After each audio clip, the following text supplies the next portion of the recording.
गर्ने गर्थ्यौँ। कारखानामा मेसिन चलाउनु पर्थ्यो। एक दिन काम गर्दा गर्दै मेरै अगाडि मेसिनको पत्ताले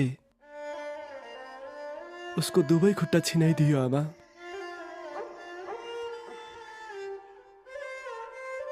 उसलाई त्यसै छोड्न पनि सकिन। हिजो मात्र हस्पिटलबाट डिस्चार्ज भएको छ। त्यही भएर फोन गर्ने होसै भएन आमा। बिचरा जहान केटाकेटी होलान् है। उसको कोही छैनन्। एउटा श्रीमती थिरे, ऊ पनि हिँडिछ।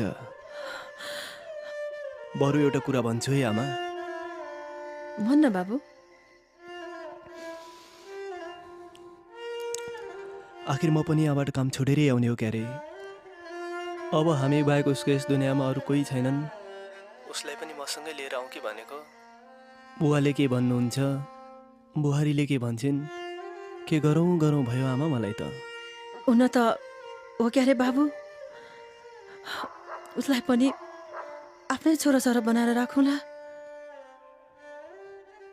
तर जिन्दगी लामो छ। सधैँको दिन एकै नहोला। चाहे गुणलाई एक बैगुनले जित्छ भन्छन्।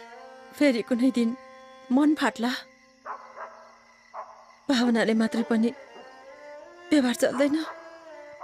एकपटक बाबासँग सल्लाह गर्न त। म त के भन्न सकिँद। हजुरले नै कुरा गर्नु। रवि